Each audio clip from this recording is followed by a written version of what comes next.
সাথে কোনো সমঝোতা নাই, কোনো বৈঠক নাই, শুধু পথ এবং মত একটাই, ওই বিদায় ব্যতীত আসমান ছাড়বো না। ছাত্র জনতার ঐতিহাসিক গণ অভ্যুত্থানের মুখে দেশ ছাড়ার পর থেকে ভারতে অবস্থান করছেন শেখ হাসিনা। গত ১.৫ বছরেরও বেশি সময় ধরে তার বিভিন্ন ফোনালাপ ফাঁস হতে দেখা গেলেও এবার সরাসরি রয়টার্সের সাথে প্রায় ১ ঘন্টা কথা বলেছেন তিনি।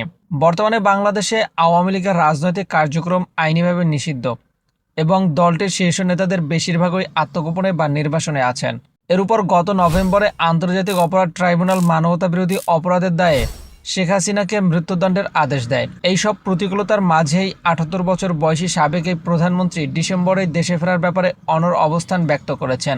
সাক্ষাৎকারে শেখ হাসিনা স্বীকার করেন, দেশে পা রাখলে তার জীবন সংশয় হতে পারে কিংবা তাকে কারাগারেও যেতে হতে পারে। তবে সব ভয়কে উপেক্ষা করে তিনি নিজ ভূমিতেই ফিরতে চান। নেতাকর্মীদের উপর চলমান পরিস্থিতির কথা উল্লেখ করে তিনি বলেন, মৃত্যু যদি ভাগ্যেই থাকে তবে তিনি দেশের মাটিতেই মরতে রাজি আছেন। এদিকে বাংলাদেশ সরকারের পক্ষ থেকে তাকে প্রত্যাবর্তনের জন্য ভারতকে বারবার চিঠি দেওয়া হলেও শেখ হাসিনা একে অপ্রয়োজনীয় বলেও মন্তব্য করেছেন। তার দাবি, তিনি নিজেই আইনি প্রক্রিয়ার মুখোমুখি হতে ফিরে আসছেন। হঠাৎ এই প্রত্যাবর্তনের পিছনে বিদেশি কোনো শক্তির গ্রিন সিগন্যাল বা গোপন সমঝোতা রয়েছে কিনা এ প্রশ্নের জবাবে তিনি তা পুরোপুরি নাকচ করে দেন।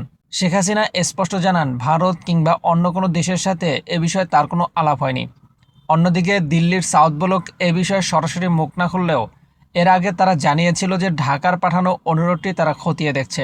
রাজনৈতিক বিশ্লেষকদের মতে শেখ হাসিনার এই সম্ভাব্য প্রত্যাবর্তন ঢাকা ও দিল্লির বর্তমান কূটনৈতিক সম্পর্কে নতুন করে টানাপোড়েন তৈরি করতে পারে। দীর্ঘ ১৬ বছরের শাসন আমলে বিরোধী দল দমন ও গণতান্ত্রিক ব্যবস্থা দুর্বল করার যে অভিযোগ তার বিরুদ্ধে রয়েছে সে প্রসঙ্গেও কথা বলেন সাবেক প্রধানমন্ত্রী। তিনি উল্লেখ করেন, দীর্ঘদিন সরকার চালালে কিছু ভুল ত্রুটি হওয়া স্বাভাবিক, তবে এর চূড়ান্ত বিচারের দায়িত্ব তিনি জনগণের উপরই ছেড়ে দিচ্ছেন। বর্তমান দলের কার্যকারিতা ফিরিয়ে আনতে তিনি অনলাইনে নেতাকর্মীদের সাথে যোগাযোগ রাখছেন এবং ইতিমধ্যে ১২৫টি আসনের নেতাদের সাথে ভার্চুয়াল বৈঠক সম্পন্ন করেছেন। ব্যক্তি হিসেবে সাজা হলেও পুরো দলকে কেন নিষিদ্ধ করা হলো সেই প্রশ্নও তোলেন তিনি।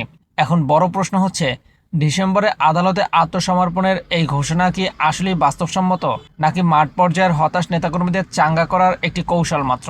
শেখ হাসিনা কি সত্যি ডিসেম্বরে দেশে ফিরবেন, নাকি এটি আরেকটি রাজনৈতিক চাল? আপনার কি মনে হয় দর্শক? কমেন্ট করে আমাদের জানান।